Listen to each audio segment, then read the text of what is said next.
अच्युतं केशवं रामनारायणं कृष्णदामोदरं वासुदेवं हरिं श्रीधरं माधवं गोपिकावल्लभं जानकीनायकं रामचन्द्रं भजे अच्युतं केशवं सत्यभामाधवं माधवं श्रीधरं राधिका राधितं इन्दिरामन्दिरं चेतसा सुन्दरं देवकी नन्दनं नन्दजं सन्ददे. ஈஷாவாஸ்திரத்துல அதுல முதல்ல மிக வேதங்களுடைய பரம தாத்பரியமாக இருக்கக்கூடியதான அம்சம் முதல்ல சொல்லிட்டு உபனிஷத்து. ஏன்னா அப்புறம் சொன்னா கொஞ்சம் கொஞ்சமா மறந்து போயிடுவோமோ என்னமோன்ட்டு முதல்ல சொல்லிடுறது. என்ன சொல்லிருக்குன்னா, ஒரு மனிதன் புலன்கள்னால விஷயத்தை பார்க்கும் பொழுதெல்லாம் அவ்விஷயங்களில் தன் ஆத்மாத்தான் இருக்கு என்று பார்க்கணும். ஆத்மாவனால போத்தப்பட்ட மாதிரியும் நாம் எதை பார்த்தாலும் நமக்கு அந்த ஆத்மா தான் தெரியவது எனக்கூடியதான நிலையில நம்ம இருக்கணும். ஆகையால் ஒவ்வொரு பொருளும் பார்க்கும் பொழுது அந்த பொருளையும் நம்ம ஆத்மா இருக்கு எனக்கூடியதான ஒரு பாவனையில பொருளுக்கு மேல நம்ம ஆத்மாவை போத்தின மாதிரியும் நாம் பார்க்கும் பொழுது ஆத்மாவே நம்ம கண்களுக்கு புலனாகும்படியாகவும் அப்படின்னு சொல்றார். இருக்கு. இப்படி யாரு பண்ணுவாளோ அவளுக்கு என்ன பலம், என்ன இது அப்படின்னு கேட்டீங்கன்னா, அவன் அந்த நிலையிலே ஜீவன்முக்தி அடையலாம் அப்படின்னு மேல போய் சொல்ல போற. இத்தனையும் சொல்லி ஒரு உபதேசம் பண்ணிருக்கு. கடைசியில பணத்துல மட்டும் ஆசை வேண்டாம் அப்படின்னு ஒரு உபதேசம் பண்ணிருக்கு. ஏன்னா இந்த பணமானது உங்களது எனதுன்னு இல்லை, எல்லோருக்கும் காமனது. ஆகையால் நம்ம பணத்திலேயோ இன்னத்தினுடைய பலதோ ஒரு மனுஷனுக்கு எதிர்பார்ப்பானது வேண்டாம் அப்படின்னு ஒரு மந்திரத்தை சொல்லி முடிச்சது. இப்படி எல்லா பொருளையும் பார்க்கும் பொழுதெல்லாம், பொருளுடைய ஞானம் வரும் பொழுதெல்லாம் ஆத்ம ஞானமாகத்தான் இருக்கணும் அப்படின்னு என்ற ஒரு ஞான நிட்டையை சொல்லியிருக்கா.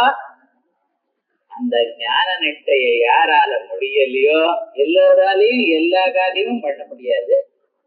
சில பேர் சரியா, சில பேர் முடியாது.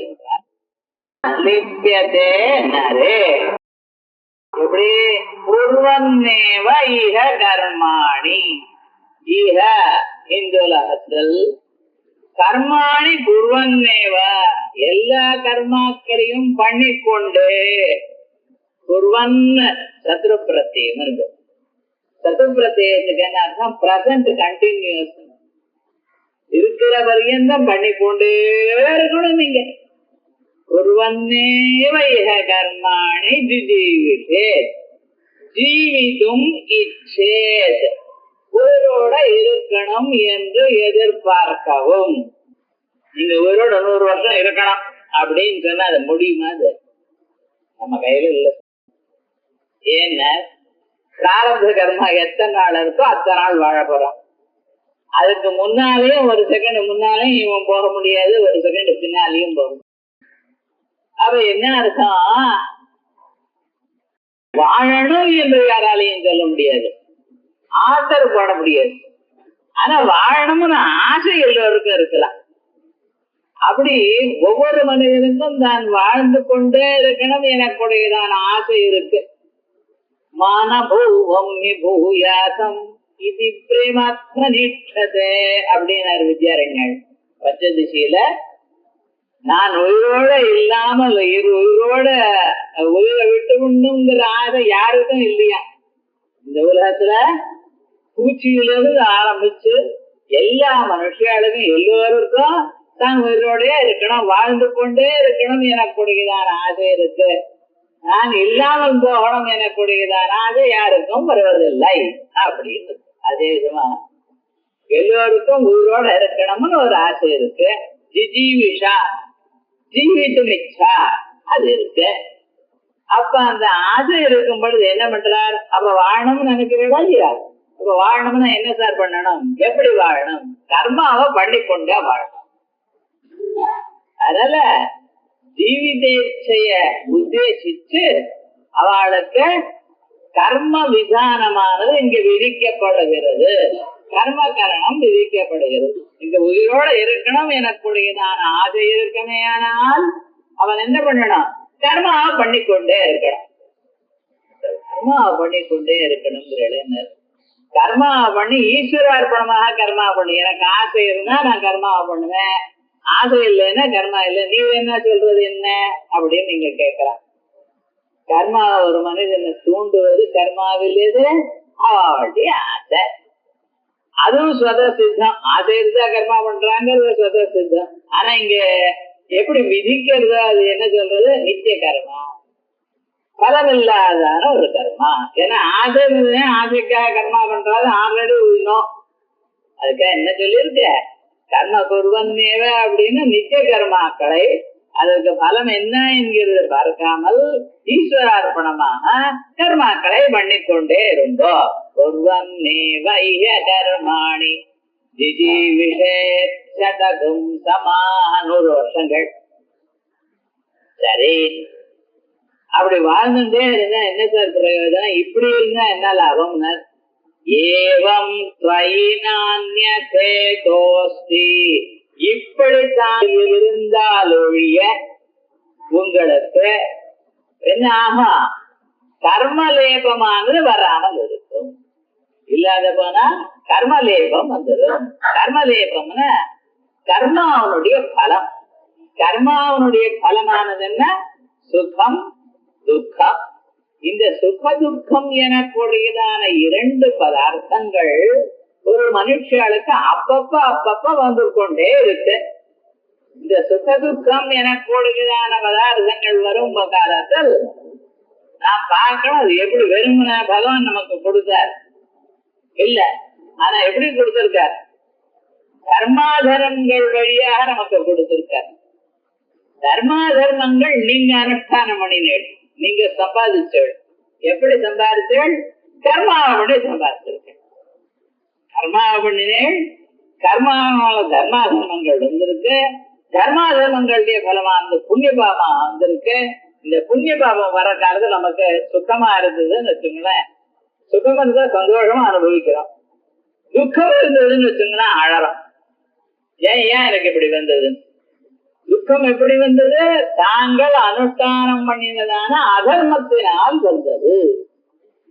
அந்த அதர்மம் எப்படி வந்தது? கர்மாவை பண்ணினே அதுதான். இந்த கர்மாவை பண்ணாமல் நீங்க இருக்கிறதானே சார், அதான் முடியாது. நைகந்து க்ஷணமபி ஜாது திஷ்டத்ய கர்மக்ருத். ஆகையால் நம்மளால சும்மா இருக்க முடியல. சும்மா இருக்க முடியலன்னு நல்ல கர்மாவோ கெட்ட கர்மாவோ கர்மாவை பண்ணேள். கர்மாவை பண்ணாமல் நம்மளால இருக்க முடியல. கர்மாவை பண்ணினீங்கன்னா இம்மிடியேட்டா என்ன சார் வந்ததுன்னு தர்மாதர்மங்கள் உண்டாச்சு. அந்த தர்மாதர்மங்கள் ஏதோ ஒரு சமயத்துல அது பழுக்க ஆரம்பிச்சது. பழுக்க ஆரம்பிச்சதுமே சுகமாகவோ பாபமாகவோ துக்கமாகவோ அனுபவிச்சது. துக்கம் வர காலத்துல நம்மளால தாங்க முடியல.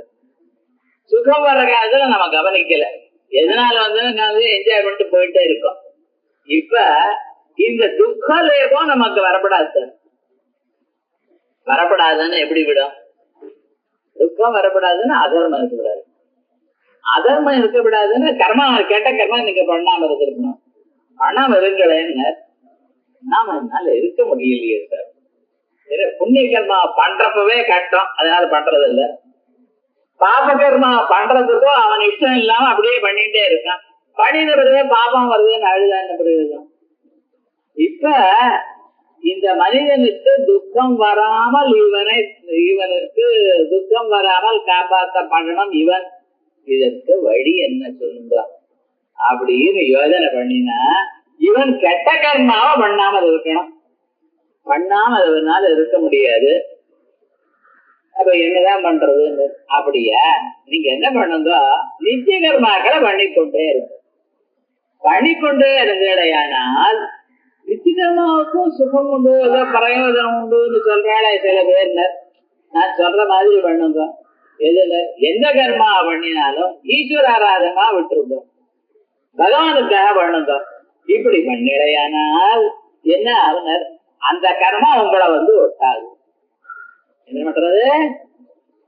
ஏவம் ஸ்வயி, இப்படி தாங்கள் இருக்குவிலேயானால் ந கர்ம லிப்யதே நரே. நரே ஒரு மனிதனுக்கு, மனிதன் யாரு சார்? தன்னை மனிதன் யாரு கருதுறானோ அவன் அப்படின்ட்டு. அப்படின்னு என்ன, நான் மனுஷன்னு நினைக்கிற எல்லோருக்கும் கர்மாவனுடைய லேபம், பூச்சு, கர்மாவனுடைய ஒரு சம்பந்தம், இவனுக்கு கர்ம சம்பந்தம் வராமல் இருக்கணுமே. ஆனால் இதுதான் சார் வழி. ஏவம் துவயி நான்யதேதோஸ்தி ந கர்ம லிப்யதே நரே. நரே மனுஷ அபிமானிக்கு கர்மலேபமானது வராம இருக்கிறதுக்கு ஏவம் இதுதான் வழி. நான்யதே அஸ்தி, இதை தவிர இன்னொரு வழி கிடையாது. அந்யதா, அந்யஹா பிரகாரா, பிரகாரத்தார்த்தே கால் பிரத்திய, அந்யதான இன்னொரு விதமாக மற்றொரு பிரகாரமானது இல்லை. ஆயால் யார் ஒருவன் 100 வருஷம் வாழணும்னு நினைக்கிறானோ அவன் கர்மாவை பண்ணிக்கொண்டே வாழணும், அந்த கர்மாவை ஈஸ்வரார்ப்பணமாக பண்ணிக்கொண்டே வாழணும். இப்படி இருந்தாலேயானால் அவனுக்கு கர்ம சம்பந்தம் வராது. இதை தவிர கர்ம சம்பந்தம் இவனுக்கு ஒட்டாமல் இருப்பதற்கு மற்றொரு வழியும் இல்லை. இதுதான் இந்த மந்திரத்தினுடைய அர்த்தம். நான் மனனம் பண்ணும் பொழுது மந்திரத்தை மட்டும் ஞாபகம் வச்சுட்டு என்ன இந்த மந்திரத்தை சொல்றதுன்னு இவ்வளவுதான் நம்ம நினைக்கணும். என்ன இருக்கு, ஒரு மனிதன் 100 வருஷமும் வாழணும் என்று நினைத்தானேயானால் அந்த 100 வருஷங்களும் கர்மாவை பண்ணிக்கொண்டே வாழணும். எப்படி ஈஸ்வரார்ப்பணமாக கர்மாவை பண்ணிக்கொண்டே வாழணும். இப்படி வாழ்வது ஒன்றுதான் இவனுக்கு புண்ணிய பாபங்கள் ஒட்டாமல் இருப்பதற்கு வழி. இதை தவிர மற்றொரு வழி இல்லை. இதுதான் இந்த மந்திரத்துல சொல்றது. இப்ப அதுக்கு பாஷ்யம் பார்ப்போம். ஏவம் ஆத்மவிதா, இப்படித்தானே ஆத்ம ஞானிக்கு புத்திராதி ஏஷணாத்ரய சந்நியாசேன ஆத்மஜான நிஷ்டதையா ஆத்மா ரட்சிதவ்ய, ஆத்மா ரட்சிதவ்ய அப்படின்னு போன மந்திரத்துல சொல்லியிருக்கு. போன மந்திரத்துல நாம என்ன பண்ணிருக்கோம், தேன தியக்தேன புஞ்சீதா. புஞ்சீதான்னு ஆத்மா சாப்பிடும் போது அர்த்தம் இல்லை, போஜனம் அங்கே அர்த்தம் இல்லை. ஆத்மாவை எப்பொழுதும் மறக்காமல் இருக்கணும். ஆத்மாவை மறக்காமல் இருக்கணும்னா ஆத்மாவை காப்பாற்றுவது அப்படின்னு ஆத்மாவை மறக்காம இருக்கணும். ஆத்மா ரட்சிதவ்யான்னு சொன்னோம். எப்படி ஆத்ம ஜான நிஷ்டதையா ஆத்மா ரட்சிதவ்யா, எப்பொழுதுமே ஆத்மாவை நினைத்து கொண்டே ஆத்மாவை காப்பாற்றணும். எப்படி எப்பவும் ஆத்மாவை நினைக்கிறது, தாங்கள் எந்த பொருள் பார்த்தாலும் அந்த பொருள்ல ஆத்மா தான் இருக்கு அப்படின்னு எங்கும் ஆத்மாவை பார்க்கிறது. எந்த மற்ற பொருள்கள் எதையும் ஆசைப்படாமல், அதான் புத்திராதி ஏஷணாத்ரய சந்நியாசேன, புத்திரேஷணா வித்தேஷணா லோகைஷணா அப்படின்னு 3 ஆசைகள். குழந்தை வேணும், கல்யாணம் பண்ணிக்கணும், குழந்தைகள் வேணும், காசு வேணும், உலகத்தை வாழணும், அப்புறம் பரலோகத்துக்கு போனாலும் நம்ம சௌக்கியமா இருக்கணும். இதானே ஆசைகள். புத்திரேஷணா வித்தேஷணா லோகைஷணா. புத்திரனால இந்த லோகத்துல இருக்கிறதெல்லாம் ஜெயிக்கலாம், காசு இருக்குமையா இந்த லோகத்துல எல்லா சுகங்களையும் அனுபவிக்கலாம். பிறகு பரலோகத்துக்கு போனா நமக்கு தெய்வம் வீட்டம் வேணும். அதனால உபாசனா மார்க்கங்கள், கர்ம மார்க்கங்கள், இதனுடைய புண்ணியங்களா நமக்கு வேணும். அந்த ஆசை தானே 3 ஆசையும் விடுங்க. ஏன்னா ஆத்மாங்கிறது இதுக்கு மேல இருக்கு சுவாமி, ஐயால் இது விடுங்கோ. புத்திராதி ஏஷணாத்ரய சந்நியாசேன ஆத்ம ஜான நிஷ்டதையா ஆத்மா ரட்சிதவ்யா இது ஏஷ வேதார்த்தா.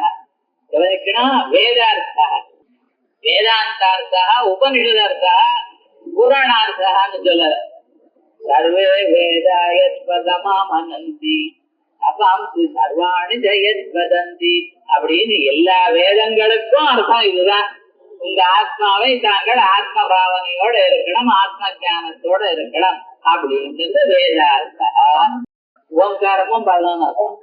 ஆமா, ஏன்னா ஓங்காரத்தை அக்ஷரமா சொல்லுவோம், ஓங்காரத்தை மாத்திருக்கேன்னு சொல்லுவோம், ஓங்காரத்தை பதம்னு சொல்லுவோம், ஓங்காரத்தை பிராதிபதிகம்னு சொல்லுவோம், ஓங்காரம் வாக்கியம்னு சொல்றது.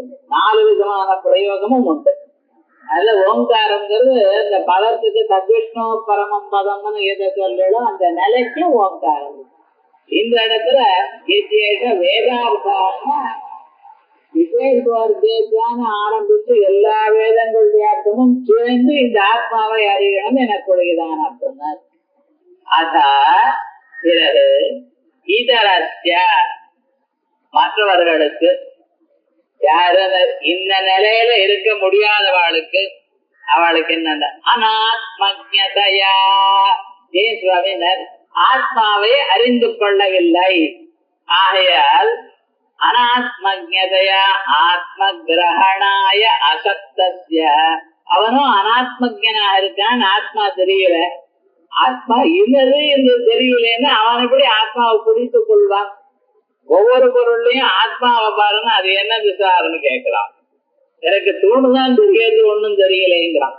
அந்த கான்ட்ராஸ்ட் நம்ம பார்க்கணும். யாரு ஆத்மாவை பார்க்கிறாளோ தெரிஞ்சிருக்காளோ அவளுக்கு எல்லாமே ஆத்மாவா தெரியுது. யாருக்கு ஆத்மா தெரியல அவளுக்கு எல்லாமே பொருளாக தெரியறதே தவிர ஆத்மா ஒண்ணுமே தெரியல. ஆத்மாங்கிறது சர்வ வியாபகமாக சகல பதார்த்தங்க பிரத்யட்சமாக நம்ம புலன்களை இடிக்கிற மாதிரி வந்து இருக்கிறது. மற்றவர்களுக்கு நீங்க எவ்வளவுதான் சொன்னாலும் ஆத்மா தெரியல. பகவான் எங்க இருக்காருன்னு எங்கும் இருக்காருன்னு தான் சொல்லிக்கொண்டே இருக்கான் பிரகலாதன். எங்கேயுமே பகவான் இல்லையப்பாங்கிறார் அவர் அப்பா. எப்படி ஒரு வாக்குவாதம் நடந்ததுக்கு ஒரு அத்தியாயம் முழுக்க ஸ்ரீமத் பாகவதத்தில். கடைசியில என்ன சொல்றாரு, இங்க இருக்கா அங்க இருக்கான்னு, எங்க இருக்கான்னு கேட்கிறேன், எல்லா இடத்துலயும் இருந்து கொண்டே இருக்காரேன்னா. அப்ப தூணல இருக்காரு, இதோ இருக்காரேன்னா. அப்பதான் அவர் என்ன பண்ணாரு, எனக்கு தெரியாத போனாலும் உனக்கு தெரிகிறாரோ இல்லையோ, அங்க இருக்காரோ இல்லையோ, ஆகையால் நான் அந்த தூணை உடைக்கிறேன்னு வந்தார். அடுத்த கணத்துல சத்தியம் விதாதும் நிஜ பிரத்ய பாஷிதும் சம்பே பிரரோகன் அந்த சம்பத்தை விழுத்துண்டு அங்கிருந்து வந்து செஞ்சாராம் பகவான் அப்படின்னு நம்ம பார்க்கிறோம். அப்படி எந்தெந்த இடத்துல இருக்கான்னு பார்க்க தெரிந்தவனுக்கு எல்லா இடத்துலயும் பகவான் தான் இருக்கார். பார்க்க தெரியாத ஒரு இடத்துலயும் தெரியல. ஆகையால் அனாத்மஜதையா ஆத்மா அறியாதனால ஆத்ம கிரகணாய அசக்தஸ்ய ஆத்மாவை கிரகணம் அறிவது. கிரகணம் குடிச்சுக்கிறதுன்னு இல்ல, இது நமக்கு கிரகணம்னா சூரிய கிரகணம் சந்திர கிரகணம் மாதிரி கிரகணம் இல்ல. இங்க கிரகணம்னா அறிவுன்னு அர்த்தம். ஆத்மா அறிவானது இல்லாதனால அசக்தஸ்ய இதம் உபதிஷதி மந்திரஹா, இந்த தத்துவத்தை மந்திரஹா உபதிஷதி, இந்த மந்திரமானது உபதேசிக்கிறது. என்னது? குர்வன்னேவா இதி, குர்வன்னேவா இஹ, குர்வன்னா நிர்வர்த்தயன் செய்து கொண்டே, இஹ கர்மாணி எத அக்னிஹோத்ராதீனி அவளுடைய நித்திய கர்மாக்களை ஜிஜீவிஷேத், ஜிஜீவிஷேதுங்கிற பதத்துக்கு என்ன அர்த்தம்? ஜீவிதுமிச்சேது, உயிரோட வாழ ஆசைப்படணும். எத்தனை வருஷம்?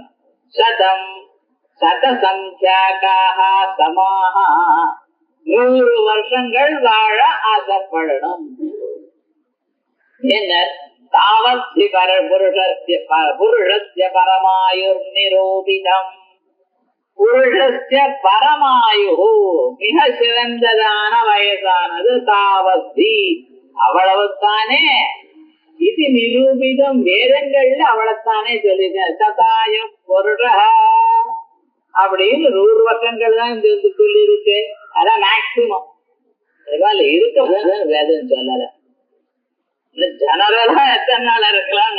100 வருஷங்கள் வாழுங்கோன்னு சொல்றது. ஜீவே மகரதம் சத்யா மகரதம் நந்தா மகரதம் மோதா மகரதம் அப்படின்னு வேதங்கள் அடிக்கிட்டே போற 100 வருஷம் தான் இருக்கு. பரமாயு தாவத்தேவ நிரூபிதம் அவளைத்தானே சொல்லி இருக்க. ஒரு மனுஷனுக்கு அத்தனை வருஷங்களும் வாழணும் என்று யார் நினைக்கிறானோ ததாச்ச அயல்னு தெரியுது. பிராப்தானுவாதேன யஜ்ஜீவிஷேத் சதம் வருஷாணி தத் குர்வன்னேவ கர்மாணி இத்யேதத் விதீயதே. ஆகையால் எல்லோருக்கும் தெரிந்ததான பட்டயத்தை அனுவாதம் பண்ணிக்கொண்டு, உங்களுக்கு இன்னும் 100 வருஷம் வாழணும்னு ஆசை இருக்கோ இல்லையா, அப்ப இப்படி வாழுங்க. அப்ப எதை விதிக்கிறது, எது புதுசா இருக்க, அபூர்வத்துவம் எது இருக்க, கர்மா பண்ணிக்கொண்டே வாழணும் என்கிறது. 100 வயது வாழணும்னு ஆசை இருக்குங்கிறது everybody knows, it is evident. எது அறியப்பட்டதோ அதை எடுத்துக்கொண்டு எது நீங்க பண்ணணுமோ அது விதிக்கிறது. அதான் சொல்றது பிராப்த அனுவாதேனா, எல்லோருக்கும் அறியப்பட்டதான 100 வருஷங்கள் இருக்கணும் எனக்கூடியதை அனுவாதம் பண்ணிக்கொண்டு, பிராப்த அனுவாதேன யஜ்ஜீவிஷேச்சதம் வருஷாணி, 100 வருஷங்கள் வாழணும் எனக்கூடியதான ஆசை இருக்குமேயானால் அது அப்பொழுது குர்வன்னேவ கர்மாணி, கர்மாவை பண்ணிக்கொண்டே வாழணும். இத்யேதத் விதீயதே. ஆயால் கர்மாக்களை பண்ணிக்கொண்டே வாழணும் என்றுதான் விதிக்கப்படுகிறது. ஏவம் பிரகாரேண ஸ்வயி ஜிஜீவிஷதி நரே, இப்படித்தானே இந்த விதமாக தாங்கள் வாழணும் என கூடியதான ஆசை இருக்குமேயானால், நரேன நரமாத்திர அபிமானினி, நான் மனிதன் எனக்கூடியதான ஆசை இருக்கிறவன் எல்லாமே, வேற ஒண்ணு ஸ்பெஷலா குவாலிபிகேஷன் கேட்கல. வேதாத்தியனம் பண்ணிருக்கணும், சாஸ்திராத்தியனம் பண்ணிருக்கணும், ஸ்ரௌத சூத்திரங்கள்லாம் வாசிருக்கணும், கல்ப சூத்திரங்கள் வாசிக்கணும், ஒண்ணுமே நான் சொல்லல. நரமாத்திர அபிமானினி, நான் மனிதன் எனக்கூடிய ஆசை இருந்தால் போரும், அவன் எல்லாமே. கீதா ஏதஸ்மாத் அக்னிஹோத்ராதீனி கர்மாணி குர்வதா, இப்படி அக்னிஹோத்ராதி நித்திய கர்மாக்களை பண்றதை தவிர, வர்த்தமானாத் பிரகாராத், இந்த வழியை தவிர, அந்யதா பிரகாராந்தரம் நாஸ்தி, மற்றொரு வழியானது கிடையாது. அவன் உயிரோடு இருக்கணும் என்று ஆசைப்படுவானேயானால் அவன் என்ன பண்ணணும், நித்திய கர்மாக்களை பண்ணிக்கொண்டே இருக்கணும். அதை தவிர மற்றவருக்கு வழி கிடையாது. பண்ணி வாழ்ந்தா என்ன சார், வேற விதமா வாழ்ந்தா என்னன்னு, அப்படி வாழ்ந்தேனால் கர்மா உன்னை ஒட்டிக்கும். நான் சொல்றபடி நித்திய கர்மாக்களை மட்டும் பண்ணிட்டு இருந்தேன்னா கர்ம லேபம் வராது. ஏன பிரகாரேனா, எந்த விதமாக, அசுபம் கர்ம நலிப்யதே. ஆச்சாரியால் அசுபம் கர்ம மூலத்துல நகர்ம லிப்யதே நரேன்னு, கர்மான அசுபம் கர்மான மட்டும் அர்த்தம் பண்ணிருக்கேல. சுபம் கர்மானர், சுபகர்மா லேப்ப நமக்கு இஷ்டம், நல்ல கர்மா சந்தோஷமா இருக்குன்னு இருக்கட்டுமே சார். ஏதோ கஷ்டம் வர போறதுன்னு அனுமார் கோவில் சூத்திரங்கிறான் கிருஷ்ணர். கஷ்டம் வருதுன்னாலும் இவனுக்கு பயமா இருக்கு, புண்ணியம் வருது சந்தோஷமா இருக்கு, நிறைய லாட்டரி அடிக்க போறது, க்ஷேமா இருக்க போறேன்னு தெரிஞ்சுக்கிட்டுமே, பரவாயில்ல, எந்த ஜென்மால ஏதோ நல்ல கர்மா பண்ணிருப்பேன், இல்லைன்னு கொடுப்பாளா என்ன அப்படிங்கிறான். இவன் என்ன பாப கர்மா வரப்பதான் பயமா இருக்கு. அதனால அசுபம் கர்ம நிலத்தியதே, மூலத்துல கர்மான்னு இருக்கு, ஆச்சாரியால் அசுபம் கர்மான்னு வியாக்கியானம் பண்ணியிருக்கார். அசுபம் கர்ம நலிப்யதே கர்மணா நலிப்யதே இத்யர்த்தः. ஆகையால் சாஸ்திர விகிதானி கர்மாணி, சாஸ்திரத்துல சொல்லி இருக்கக்கூடியதான அன்னன்னாருக்கு விதிக்கப்பட்டதான கர்மாக்களை அக்னிஹோத்ராதீனி குர்வன்னேவ ஜிஜீவிஷேத், அக்னிஹோத்ராதி கர்மாக்களை பண்ணிக்கொண்டே அவன் வாழணும். அதம் புல நிபந்தனமோகம்யதே. நீங்க ஸ்லோகத்துக்கு அர்த்தம் சொல்லிட்டேள், ஆனா ஆத்ம ஜானியா இருக்கிறவனுக்கு முதல் மந்திரமும் பார்க்கிற பொருள் எல்லாம் ஆத்மாவாக பார்க்கணும் என்றும், யார் ஆத்ம ஜானம் யாருக்கு இல்லையோ அவன் கர்மாவை பண்ணிக்கொண்டே இருக்கணும்னு வாழணும்னா, இன்னாருக்கு இது இன்னாருக்கு இது அப்படிங்கிற டிஃபரன்ஸ் உங்களுக்கு என்னமா தெரிஞ்சதுன்னு. கதம் புனரிதமோகம்யதே பூர்வேண மந்திரேண சன்னியாசினா ஞான நிஷ்டா உக்தா. போன மந்திரத்துல ஆத்ம ஜானியா இருக்கிற சன்னியாசிக்கு ஞான நிஷ்டை தான் சொல்லிருக்கு. நிஷ்டான்னா தாத்பரியேன வர்த்தனம், எப்பொழுதும் ஞானத்திலேயே இருத்தல். தித்தீயேன இரண்டாவது மந்திரத்தில் ததசக்தஸ்ய அதில் சக்தி இல்லாதவனுக்கு கர்மனிஷ்டா புத்தி உச்சதே, கர்மனிஷ்டா சொல்லப்பட்டிருக்கு. அது அந்த ஆத்ம ஞான நிஷ்டை யாருக்கு முடியலையோ, அதுல யாருக்கு சக்தி இல்லையோ அவன் கர்மனிஷ்டா அவனுக்கு அப்படின்னு சொல்றேன். இது எப்படி தெரியுதுன்னு உச்சத்தை சொல்லப்படுறது. சொல்றேன், பதில் சொல்றேன். ஞான கர்மணோ விரோதம் பர்வதவத் அகம்பியம் யதோக்தம் ந ஸ்மரதி கிம். அப்பா, ஞானத்துக்கும் கர்மாவுக்கும் விரோதம் இருக்கு. என்ன அசைக்க முடியாதான விரோதம். எப்படி சார் அசைக்க முடியாது? மலையை அசைப்பிடான்னு. ஒரு மலையானது அசைக்கிறது எப்படி கஷ்டமோ, அதே விதமாக ஞானத்துக்கும் கர்மாவுக்கும் அவ்வளவு விரோதம் இருக்கு. அதை ஒரு நாளும் அசைக்க முடியாது. எப்படி பர்வதவத கம்பியம் யதோக்தம் நஸ்மரசிக்கும். நீங்க ஞாபகம் இல்லையா? உமக்கு எத்தனை தடவை சொல்லியிருக்கேன், ஞானத்துக்கும் கர்மாவுக்கும் விரோதம்னு சொல்லியிருக்கேனேப்பா. இஹாபி உத்தம், எங்கேயும் சொல்றது யோகி ஜீவிஷே கர்ம குருவன். யார் வாழ ஆசைப்படுகிறானோ அவன் கர்மாவை பண்ணிக்கொண்டே இருந்து. இவன் வாழ ஆசைப்படல, ஞான இட்டியா இருக்கிறவனுக்கு வாழ ஆசைப்படல. இங்க என்ன ஈஷா வாஸ்யமிதம் சர்வம் தேன த்யக்தேன புஞ்சீதா ஆக்ரதக்கஸ்ய சித்தனம். ஞானியை பத்தி என்ன சொல்றது? ஈஷா வாஸ்யமிதம் சர்வம், இதம் சர்வம் புலத்தில் இருக்கிற எல்லா பொருளையும் பரமாத்ம பாவனையினால ஆச்சாதனம் பண்ணணும். எல்லாவற்றையும் ஆத்மாவாகத்தான் நினைக்கணும். தேன த்யக்தேன புஞ்சீதா, ஆகையால் பதார்த்தங்களை எல்லாம் தியாகம் பண்ணி நீங்க எப்பொழுதும் ஆத்மாவை காப்பாற்றி கொண்டிருக்கணும். சித்தனம், யாருடைய பணத்தையும் எதிர்பார்க்காதீங்கோ அப்படின்னு அவருக்கு சொல்லிருக்கு. அதோடு மட்டும் இல்ல, அந்த ஞானிக்கு இன்னொரு வழி சொல்லிருக்கு, நீங்க கவனிக்கல. நஜீவிதே மரணே வாகிருதிம் குர்வேத அரண்யமியாது இதித பதம் ததோ ந புனரியாத் இதி சந்நியாச சாதனாத். அவருக்கு என்ன சொல்லிருக்கு? நஜீவிதே மரணே வாகிருதிம் குர்வேத.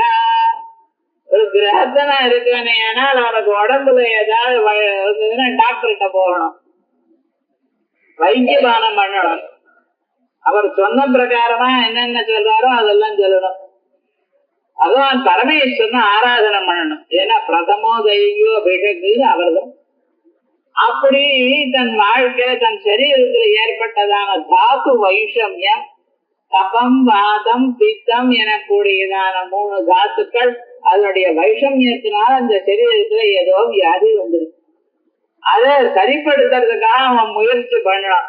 தான் உயிரோட வாழணும், அக்னி ஆராதனம் பண்ணி கொண்டே இருக்கணும் அப்படின்னு அவன்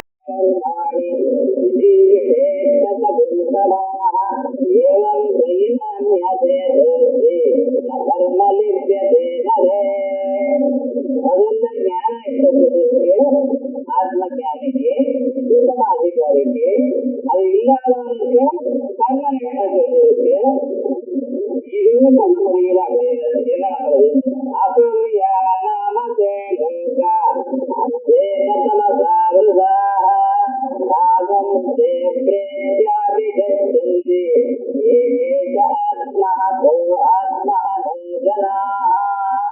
யாரும் கர்மாவும் பண்ண மாட்டேன், வரவழைக்க மாட்டேன் எப்படின்னு பிறந்த நிலைக்கு கண்டதே காட்சி கொண்டதே போலம்னு உலகங்களை திருப்திப்படுத்த தவிர வேற ஒன்றும் வழி கிடையாது.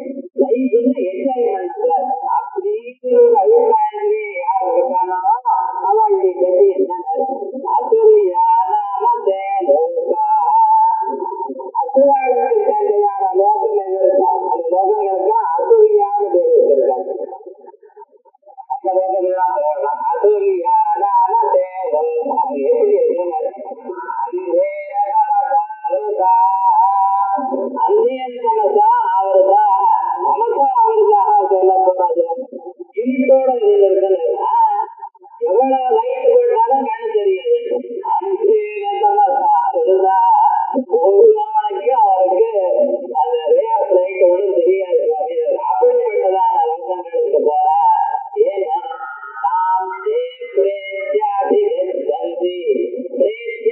இந்த சரீர கீழே விழுந்த பிறகு வாங்கி வர இப்படி காடு வீட்டா இருக்கக்கூடியதான லோகங்களுக்கு போக போறா. யாரும் ஆத்மா ஜனா யாரும் ஆத்மஹத்திய பண்ணக்கூடியதான ஜனங்கள் என்ன இந்த சரீரம் உங்களுக்கு கொடுத்துருக்க. இதுதான் ஆத்மாவை அறிய போகிறான சரீரம். மனுஷனுக்கு மிக சிறந்ததான ஒரு சரீரம் சொல்றது. இதுதான் ஆத்மாவை நாங்கள் அறிந்து கொள்ளலாம்.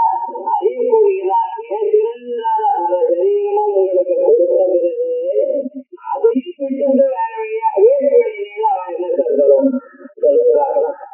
ரொம்ப கஷ்டமானதான ஒரு ரிசோர்ஸ் அதையே கொடுத்தோம்னா ரொம்ப சிரமம் ஆகுது கொண்டு சம்பாதிச்சதாங்க. அப்படியே சுகாதார பண்ண வேறு வழியா அவன் என்ன பண்றது. அதேதான் மனுஷன் கிடைக்கிறது வேறு கர்மாக்கள் பணியாக அவருக்கு கிடைத்திருக்கலாம். அதையும் கொடுத்தது அனுஷ்டான பகவான் உங்களை காப்பாற்றிக் கொண்டிருக்கும் பொழுது அவரை பார்க்காமல் திருப்தி இல்லையானால் அப்போ அவருக்கு என்ன லோகமோ அந்த லோகமாக அப்படி இறுதியாக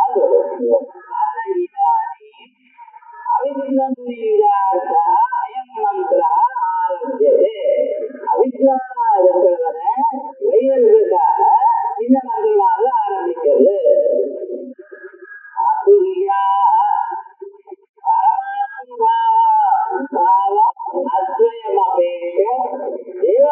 தேவாலயோகி அதுரா ஆத்ம தத்துவம் எனக்கூடிய நிலையை விட்டு யாரா இருந்தாலும் சரி தேவதையா இருக்கேன் சார் நான் தான் வசதியும் சொல்லுகிறது. தேவனோ கந்தர்வனோ யக்ஷனோ கிண்ணவனோ கிம்பரனோ யாரா இருக்கட்டும் ஆத்ம தத்துவத்தை அறியலன்னு எல்லாரும் என்னென்ன புலத்தை சொத்துப்படுத்தணும். ஐயா எங்க இருந்தாலும் இந்த ஆத்ம தத்துவங்கிறது நேசிருந்தது.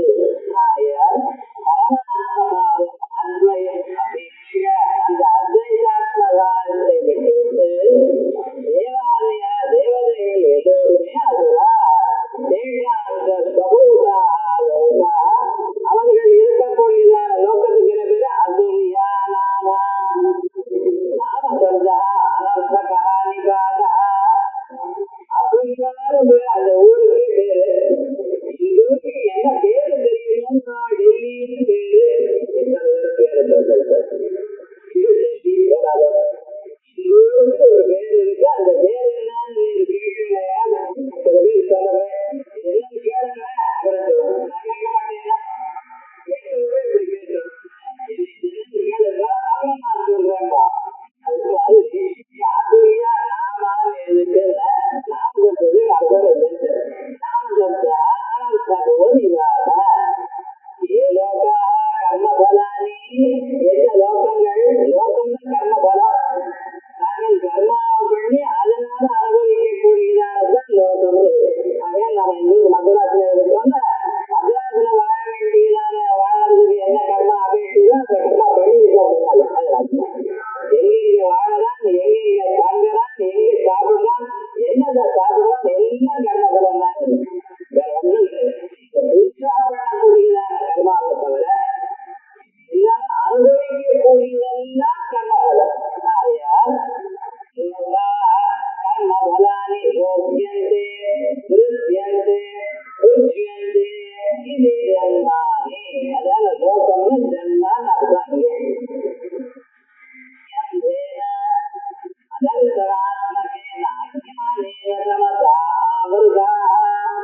எத்தனை சொன்னாலும் புரியாததால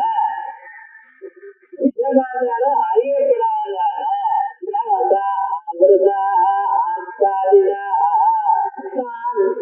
அவரால் தானே அப்படிப்பட்டதான ஜன்மாக்கள் மரங்கொடிகள் தான் அது வரைக்கும் இருக்க போகிறார்கள். அது மரத்துக்கோ கொடிக்கோ வேறாண்மை பண்ணணும்னு தெரியும்.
மறக்கிறது